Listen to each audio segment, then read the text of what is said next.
नमस्कार साथियों, education hub classes के ऑनलाइन प्लेटफॉर्म पर आपका हार्दिक स्वागत है। मैं हूं बनवारी परिहार और हम इसके पहले जो हमारा 11th क्लास का फिजिक्स का नेवी एयरफोर्स का जो सिलेबस है उसका हमने सरल रेखीय गति का जो चैप्टर है वो हमने कंप्लीट कर लिया है और उन सभी लेक्चर्स में हमने जितने भी थ्योरेटिकल सिद्धांत है वो और हमने काफ़ी सारे न्यूमेरिकल्स का हल भी कर लिया है और चैप्टर के लास्ट में हमने 2 भागों में प्रैक्टिस सेट भी हल कर लिया है। तो इन सब के बाद में अब हम नेक्स्ट टॉपिक लेने जा रहे हैं वर्ताकार पथ में गति। तो वर्ताकार पथ में जो गति है उससे संबंधित हम पहले थोड़ा सा और समझते हैं कि समतल में गति क्या होती है।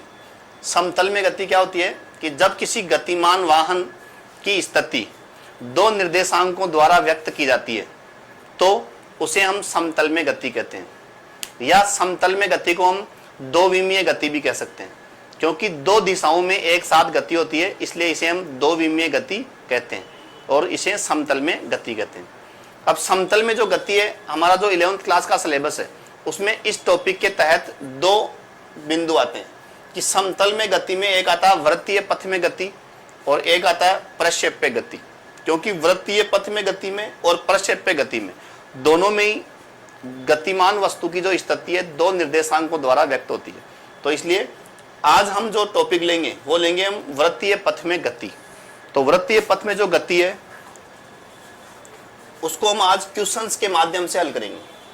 तो अब हम हमारा जो फर्स्ट क्वेश्चन है हल करते हैं। इन सभी क्वेश्चंस में हम थ्योरेटिकल पोर्शन भी लेंगे और हमारे जो क्वेश्चन है वो भी हल हो जाएंगे।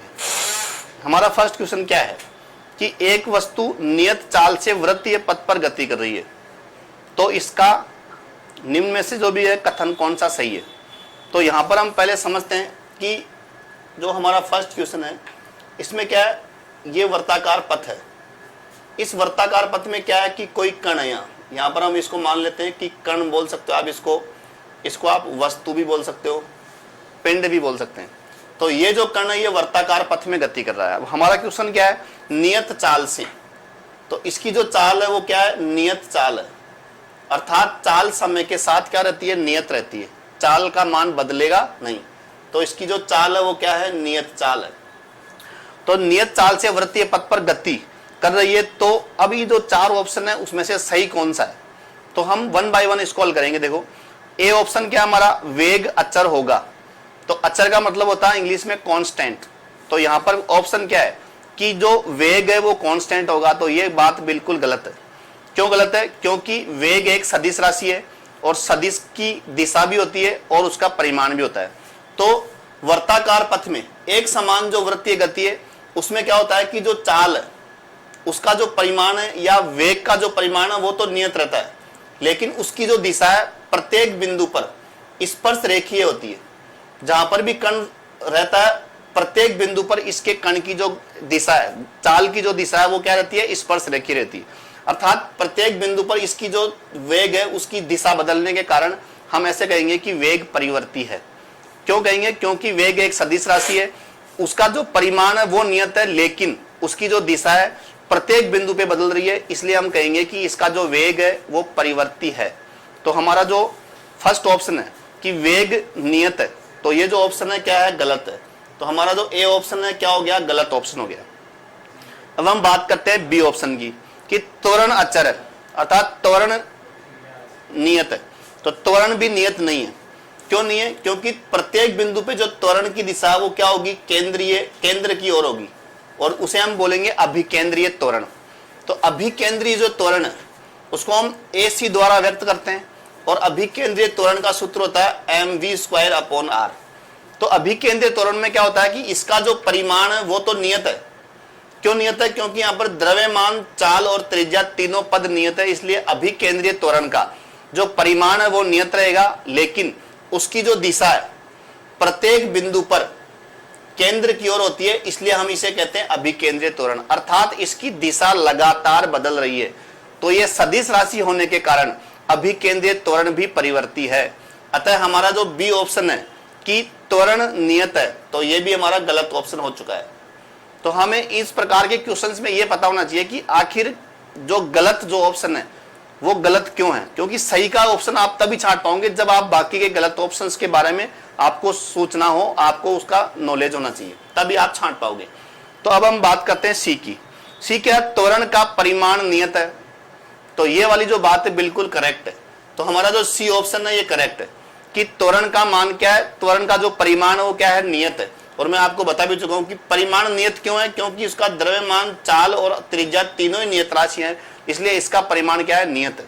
तो यहां से हम ये कह सकते हैं कि एक समान वर्ताकार पथ में इसका जो त्वरण है उसका परिमाण नियत है। तो हमारा जो 4 ऑप्शन दिए हुए उसके अंदर हमारा सी ऑप्शन करेक्ट है। तो इसका आंसर क्या आएगा, सी। तो इस प्रकार हमारा जो फर्स्ट क्वेश्चन है वो कंप्लीट हो चुका है। अब हम बात करेंगे क्वेश्चन नंबर 2 की। क्वेश्चन नंबर 2,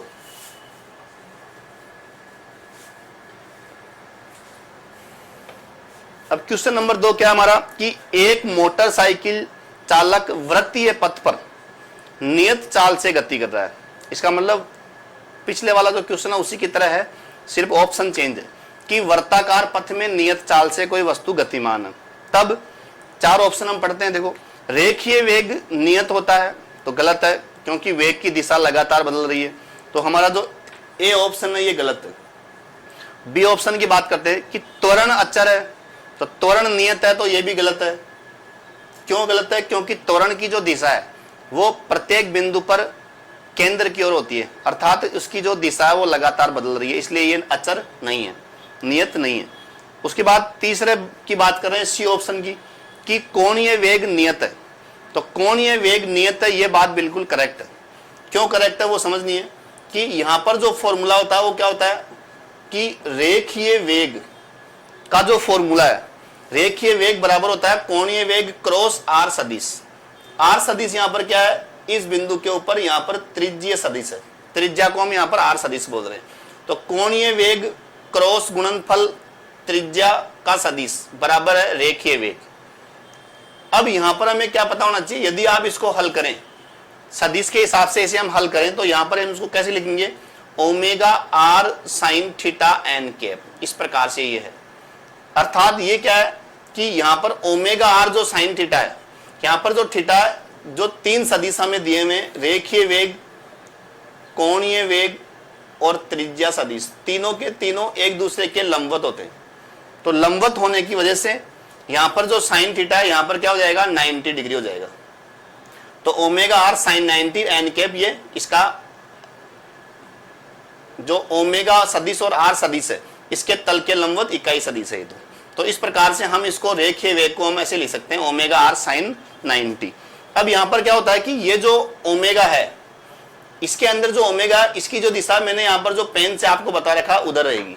यदि कण यहां पर एंटी क्लॉकवाइज डायरेक्शन में अर्थात वामावर्त दिशा में गति करता है तो कागज के तल के लंबवत बाहर की ओर ओमेगा का डायरेक्शन होगा।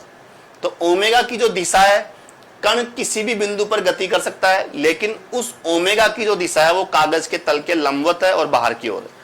अर्थात ओमेगा की दिशा नियत है और उसका परिमाण भी नियत है। तो और इसको हम ऐसे भी लिख सकते हैं v is equal to omega R, और इसको हम लिख सकते हैं omega equal to v upon are.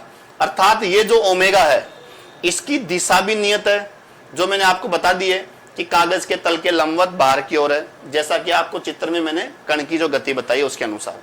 Omega की दिशा भी नियत है और उसका जो परिमाण है वो भी नियत है। तो ये दोनों नियत होने के कारण हम ओमेगा सदिश को नियत कहेंगे यहाँ।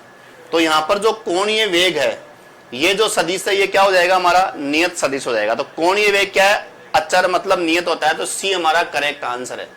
अब हम एक बार डी ऑप्शन की बात और कर लेते हैं कि डी ऑप्शन हमारा क्या है कि बल अचर है अर्थात बल नियत है। तो ये हमारा ऑप्शन गलत है, क्योंकि बल इज इक्वल टू क्या होता है, द्रव्यमान इंटू त्वरण। तो जब त्वरण की दिशा प्रत्येक बिंदु पर केंद्र की ओर होती है, अतः अभिकेंद्रीय बल की दिशा भी केंद्र की ओर होगी। हाँ, तो अपन यहाँ पर क्या समझ में आ रहा है आपको कि यहाँ पर जो अभिकेंद्रीय त्वरण है इसकी दिशा तो लगातार केंद्र की ओर हो रही है अर्थात बदल रही है। तो इसलिए इसका जो बल है इसका परिमाण तो नियत है लेकिन दिशा केंद्र की ओर हो रही है। अतः हम कह सकते हैं कि ये जो बल है ये क्या है, परिवर्ती है। अर्थात ये जो हमारा डी ऑप्शन ये क्या हो गया, गलत। तो हमारा आंसर क्या करेक्ट हो जाएगा यहाँ पर सी। तो इस क्वेश्चन का सी आंसर हो जाएगा। तो अब हम बात करते हैं नेक्स्ट क्वेश्चन की, क्वेश्चन नंबर 3।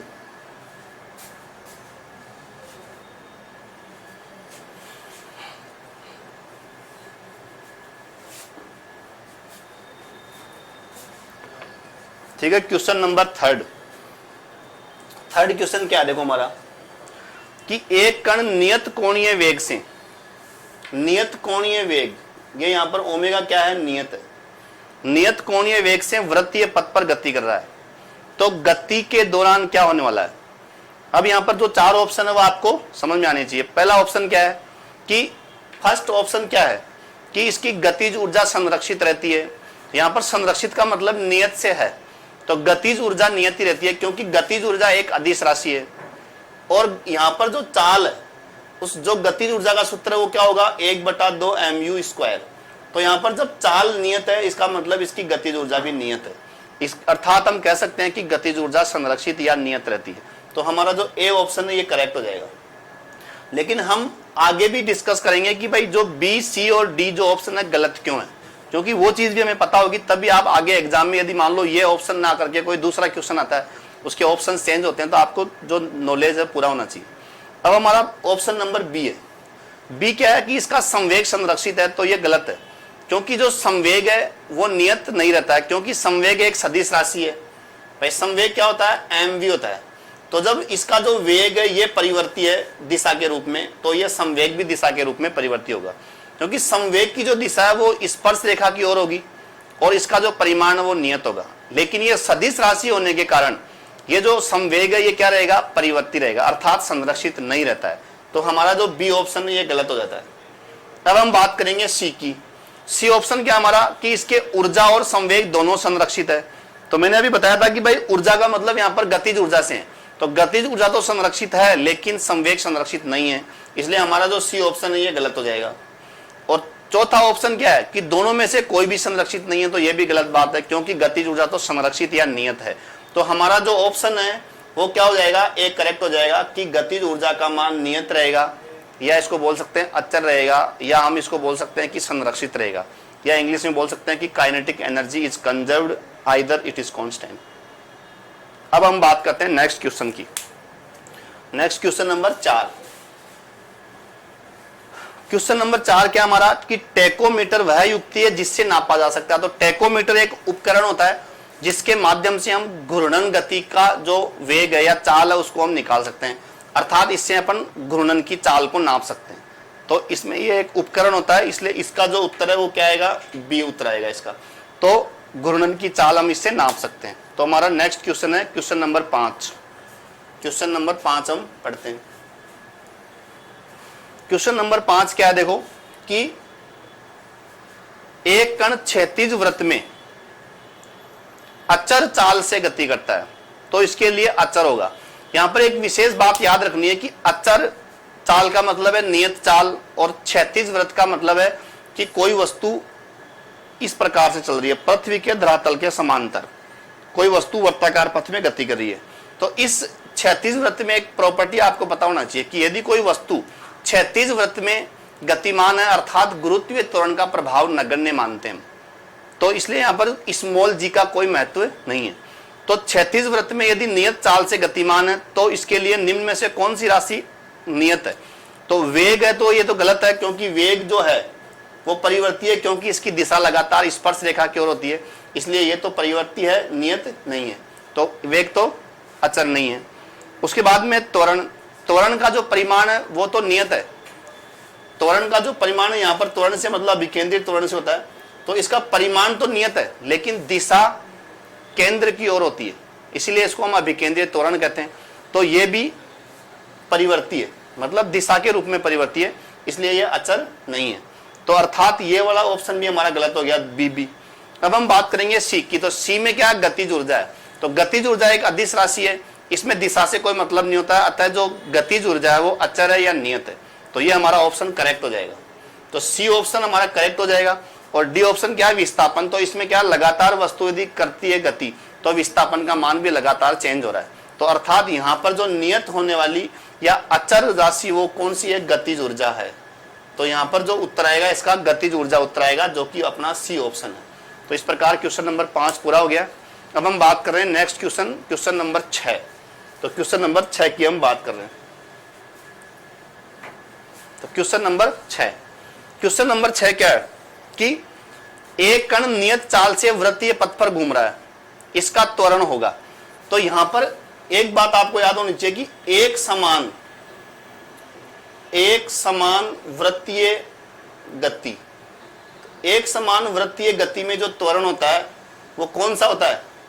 वो अभिकेंद्रीय त्वरण होता है। यहां पर क्या होता है? अभिकेंद्रीय त्वरण। अभिकेंद्रीय त्वरण हो सकता है जिसको हम AC बोलते हैं, और mv²/r। तो अभिकेंद्रीय त्वरण, यह अभिकेंद्रीय त्वरण क्यों होता है?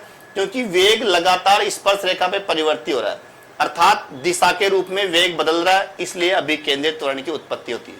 तो अभिकेंद्रीय त्वरण का ये सूत्र आ गया हमारा mv²/r। तो ये जो अभिकेंद्रीय त्वरण है इसकी दिशा हमेशा केंद्र की ओर होती है। तो जैसे अपन A बिंदु की बात कर लेते हैं तो इसका ये केंद्र की ओर दिशा आ गई। यदि ये B बिंदु है तो इसकी दिशा फिर से केंद्र की ओर आ गई। C बिंदु की बात करें तो ये यहाँ पर फिर से केंद्र की ओर आ गई, और ये यहाँ पर हम बात करें तो AC का डायरेक्शन केंद्र की ओर आ गया। ये जो एरो है ये त्रिज्या के हिसाब से है ये।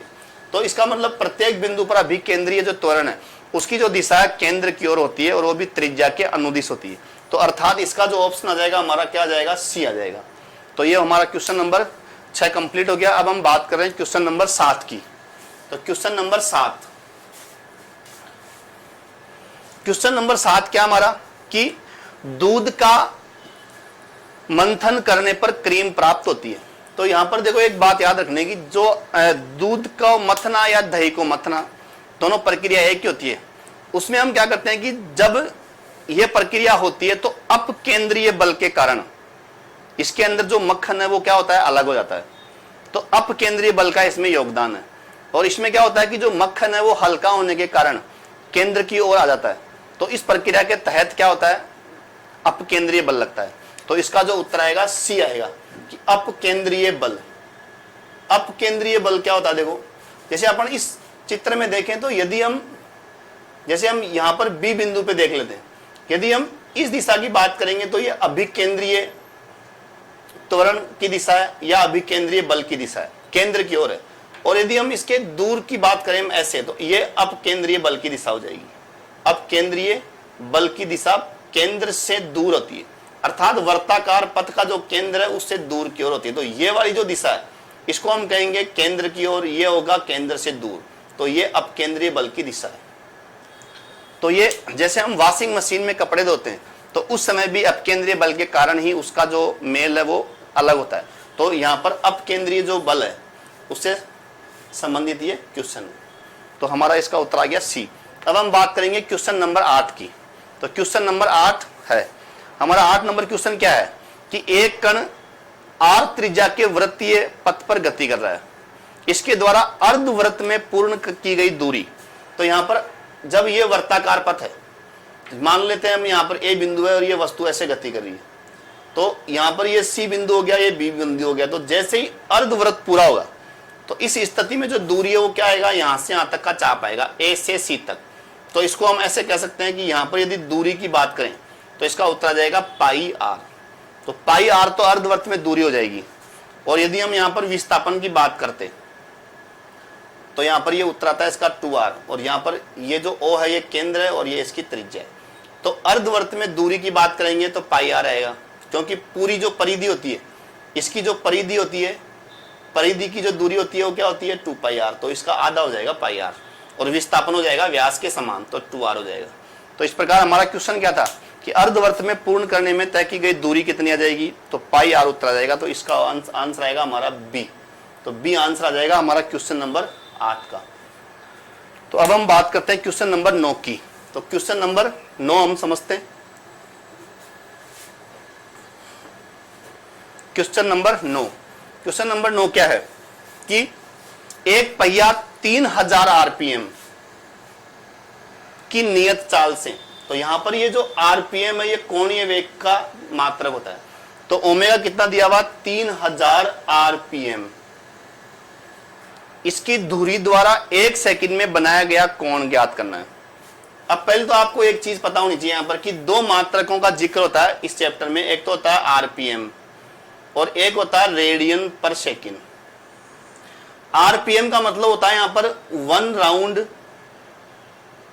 पर मिनट, 1 राउंड पर मिनट। इसको हम हिंदी में बोलते हैं 1 चक्र प्रति मिनट। तो इसको यदि हम SI मात्रक में बदलें तो 1 राउंड का मतलब होता है 2 पाई रेडियन, 2 पाई रेडियन, और मिनट का मतलब यहां पर होता है 60 सेकंड। तो राउंड में 2 पाई रेडियन कौन होता है और 1 मिनट में 60 सेकंड होते हैं। इसको यदि अपन हल करते हैं तो हमें मिलता है यहां पर पाई बटा 30 रेडियन पर सेकंड। तो RPM क्या है, एक व्यापारिक मात्रक है। तो RPM कोणीय वेग का व्यापारिक मात्रक कौन सा है, RPM। और जो रेडियन पर सेकंड है ये भी कोणीय वेग का ही मात्रक है, लेकिन ये SI मात्रक है। तो SI मात्रक रेडियन पर सेकंड है और व्यापारिक मात्रक है RPM। जब भी हम बाजार में कोई भी पंखा लेने जाते हैं, खरीदने जाते हैं, तो उसके ऊपर रेडियन पर सेकंड न होकर के हमेशा ही RPM लिखा होता है, अर्थात ये व्यापार में, काम में या प्रयुक्त किए जाने वाला मात्रक है। तो ये हमें आप पता होना चाहिए इस बात का। तो ये दो मात्रक आपको पता होना चाहिए। अब हम आगे इसको थोड़ा सा वापस हल कर देते हैं। इसको हम हल करें तो ये क्या होगा यहां से कि 3000 राउंड का मतलब हो गया 2 पाई पर मिनट, तो 1 मिनट में 60 सेकंड। तो इस प्रकार हम इसको लिख सकते हैं।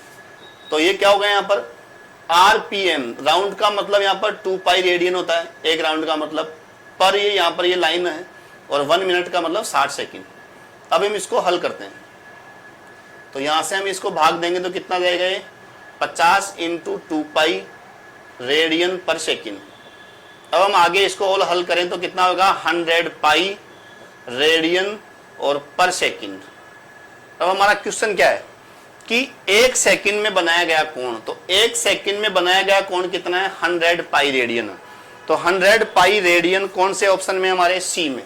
तो इसका जो 9 नंबर क्वेश्चन है उसका आंसर क्या आ जाएगा, सी। तो इस प्रकार से हमारा जो 9 नंबर क्वेश्चन है ये कंप्लीट हो गया है। अब हम बात करते हैं नेक्स्ट क्वेश्चन नंबर 10 की। तो क्वेश्चन नंबर 10, तो क्वेश्चन नंबर 10 की हम बात करते हैं।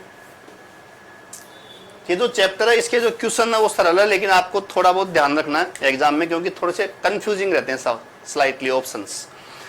अब हम बात करेंगे क्वेश्चन नंबर 10 की कि एक कण 2 सेंटीमीटर त्रिज्या कितनी है 2 सेंटीमीटर है के वृत्तीय पथ पर 1.5 चक्कर 1.5 चक्कर या राउंड बोल सकते हैं लगाता है। कण का कोणीय विस्थापन ज्ञात करें। कोणीय विस्थापन ज्ञात करना है। अब कोणीय विस्थापन क्या होता है, देखो थीटा इज इक्वल टू क्या हो जाएगा 3/2 गुणा 2 पाई। भाई इस 1.5 चक्कर को आप क्या ले सकते हो 3/2 चक्कर। तो 3/2 चक्कर हो गए। तो एक चक्कर का जो कोणीय विस्थापन है कितना होता है 2 पाई रेडियन होता है। तो एक चक्कर का कोणीय विस्थापन 2 पाई रेडियन है, तो 3/2 से हम मल्टीप्लाई कर देंगे, 2 से 2 कैंसिल आउट हो जाएगा, तो 3 पाई रेडियन हो जाएगा। तो 1.5 चक्कर का कोणीय विस्थापन है 3 पाई रेडियन। तो हमारा 3 पाई रेडियन उत्तर आ जाएगा, बी ऑप्शन आ जाएगा 10 में। तो 10 में हमारा जो ऑप्शन है वो बी ऑप्शन आ जाएगा। तो ये उत्तर है इसका 3 पाई रेडियन। अब हम बात करेंगे क्वेश्चन नंबर 11 की। तो क्वेश्चन नंबर 11 डिस्कस करेंगे हम। इस चैप्टर में इस टॉपिक का जो वर्ताकार पथ का जो टॉपिक है, इसमें आप जितने क्वेश्चन हल करेंगे तो आपको समझ में आता जाएगा, और इसका जो कंसेप्ट है ज़्यादा हार्ड नहीं है, लेकिन क्वेश्चंस ज़्यादा करने पे आपके जो डाउट्स है वो क्लियर हो जाएंगे। अब हमारा क्वेश्चन नंबर 11 देखो। क्वेश्चन नंबर 11 क्या है कि एक स्कूटर 100 मीटर त्रिज्या, तो इसकी जो त्रिज्या है 100 मीटर है, के मार्ग पर 10 मीटर इसका जो वेग है वो कितना है 10 मीटर पर सेकंड। 10 मीटर पर सेकंड का वेग है। तो स्कूटर का कोणीय वेग ज्ञात करें। तो मैंने अभी थोड़ी देर पहले आपको समझाया था कि v इक्वल टू होता है ओमेगा आर। तो ये सूत्र कहां से आया, मैंने आपको बताया था कि भाई v इक्वल टू होता है ओमेगा क्रॉस आर। अब यहां पर क्या होता है कि ये तीनों सदिश एक दूसरे के लंबवत होते हैं, तो हम इसको ऐसे लिख सकते हैं। तो ओमेगा आर साइन 90 हो जाता है ये। तो इस प्रकार से ये ओमेगा आर बराबर v सदिश हो जाता है। तो ये यहां पर हम ऐसा लिख सकते हैं कि रेखीय वेग बराबर कोणीय वेग इंटू त्रिज्या। हमारा क्वेश्चन क्या है कि कोणीय वेग ज्ञात करना है। तो ओमेगा इक्वल टू है v अपॉन आर। तो v अपॉन आर हमको फाइंड आउट करना है। तो v आपको दिया हुआ है 10 मीटर पर सेकंड, r आपको दिया हुआ है 100 मीटर। ठीक है, इस प्रकार से हमें मिल गया ये 1/10। 1/10 को आप ऐसे भी लिख सकते हो 0.1 रेडियन पर सेकेंड। तो 0.1 रेडियन पर सेकेंड किस में ऑप्शन में आ रहा है? हमारे बी ऑप्शन में आ रहा है। तो हमारा ये आंसर आ जाएगा क्वेश्चन नंबर 11 का बी। तो इस प्रकार से ये हमारा क्वेश्चन है कंप्लीट हो गया। अब हम बात करेंगे क्वेश्चन नंबर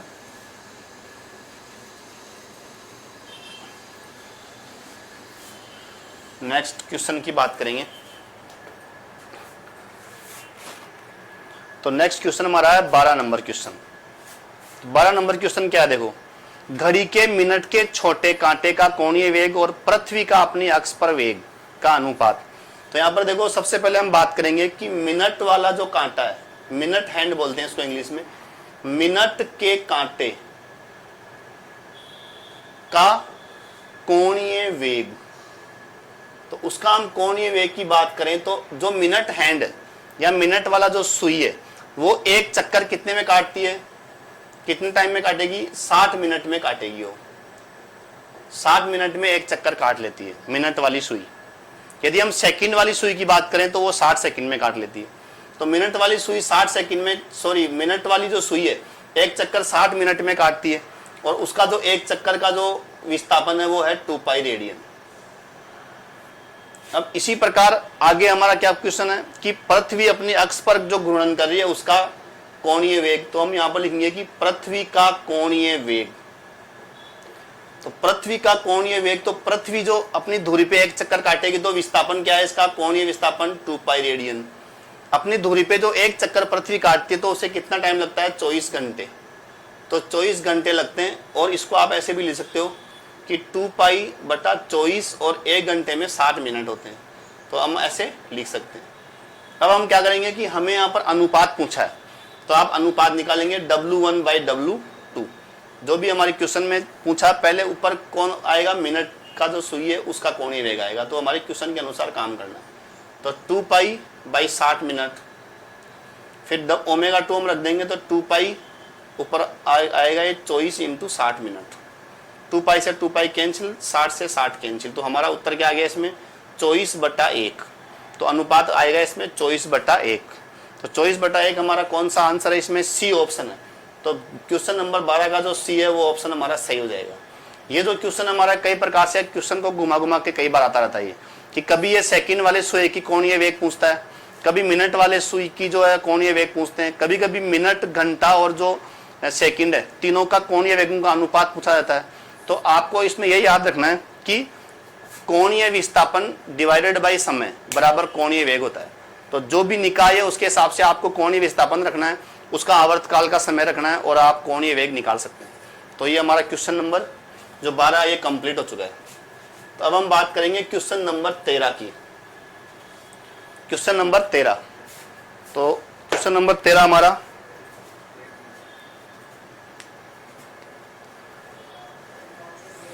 आपको क्या करना है कि ये जो जैसे हम पढ़ रहे हैं तो इन सभी क्वेश्चंस को क्या करना है? 1 बाय 1 अपनी नोटबुक में लिखते चलो ताकि आपको कोई समस्या नहीं हो। और आपको क्या करना है, कोई भी डाउट होने पर आप एजुकेशन हब का जो यूट्यूब चैनल है उसके कमेंट बॉक्स में कमेंट करें, या फिर मेरे पर्सनल जो यूट्यूब चैनल है फिजिक्स क्लासेस कुचामन सिटी, उस पर भी आप कमेंट कर सकते हैं, व्हाट्सअप कर सकते हैं, ताकि आपका जो भी डाउट है उसका हम हल करेंगे। तो हमारा नेक्स्ट क्वेश्चन करते हैं 13 नंबर। 13 नंबर क्वेश्चन क्या है? घड़ी के सेकंड के कांटे की लंबाई। तो जो सेकंड का जो कांटा है उसकी जो लंबाई है उसको हम आर बोल सकते हैं, यहाँ पर 10 मिलीमीटर है। और 15 सेकंड के पश्चात घड़ी के कोणीय वेग में परिवर्तन। यहाँ पर ये याद रखना आपको कि कोणीय वेग एक नियत राशि है एक समान वर्ताकार पथ में गति में। मतलब हमारे जो 3 सुइयां हैं, घंटा, मिनट और सेकंड, उन सब की जो चाल है वो एक समान वृत्तीय चाल है। तो इसमें जो ओमेगा है वो क्या होता है? नियत होता है। उसकी दिशा भी नियत होती है, उसका परिमाण भी नियत होता है, अर्थात इसका जो कोणीय वेग है क्या होता है? नियत होता है। अब हमें क्वेश्चन में क्या पूछा है? कोणीय वेग में परिवर्तन, अर्थात इसका उत्तर क्या आएगा? 0। तो हमारा जो ऑप्शन है वो 13 नंबर में क्या आ जाएगा? ए आ जाएगा, क्योंकि कोणीय वेग क्या है? नियत है। तो नियत होने पर हम क्या लिखेंगे? W डेल्टा ओमेगा क्या हो जाएगा यहाँ पर? 0। तो यहाँ पर उत्तर क्या आ जाएगा? हमारा ए आ जाएगा। तो ए ऑप्शन हमारा करेक्ट है। अब हम बात करेंगे क्वेश्चन नंबर 14। क्वेश्चन नंबर 14 की। क्वेश्चन नंबर 14 क्या है? देखो कि यहाँ पर क्वेश्चन नंबर 14 क्या है, v is equal to omega R. ये होता है वर्ताकार पथ में रेखीय वेग बराबर कोणीय वेग इंटू त्रिज्या।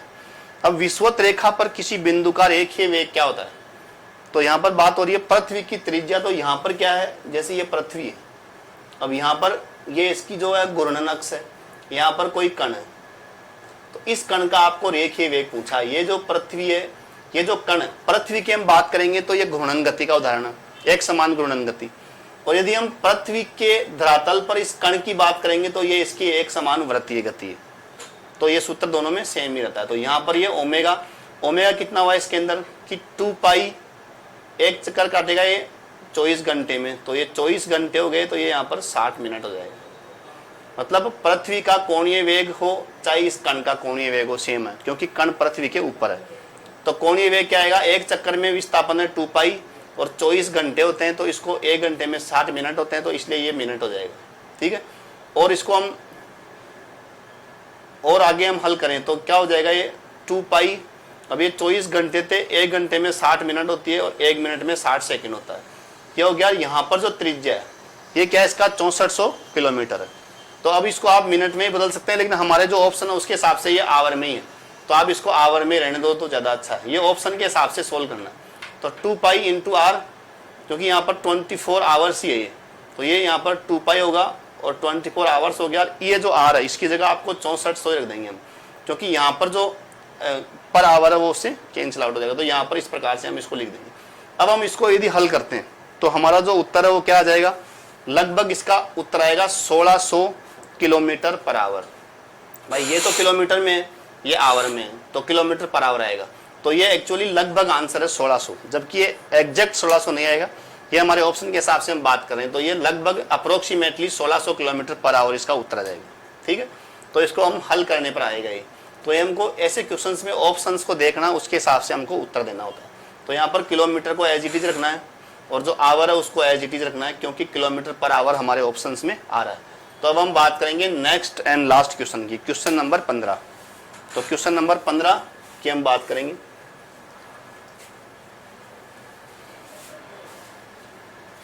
तो क्वेश्चन नंबर 15 क्या है, एक कण 1 मीटर त्रिज्या के, उसकी जो त्रिज्या वो क्या है 1 मीटर है, के वृत्तीय पथ पर एक चक्कर लगाता है।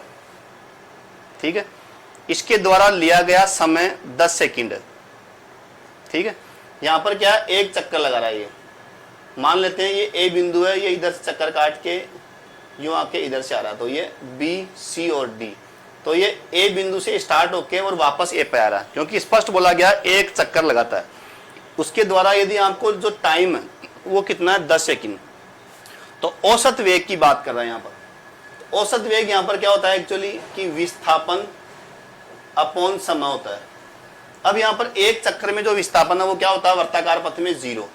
तो यहाँ पर समय का भाग देने पर 0 में भाग देंगे तो क्या उत्तर आएगा 0। तो हमारा औसत वेग कितना जाएगा 0। तो हमारा जो आंसर है वो क्या हो जाएगा इसमें डी। तो इस प्रकार हमारे जो क्वेश्चन है ये 15 कंप्लीट हो चुके हैं।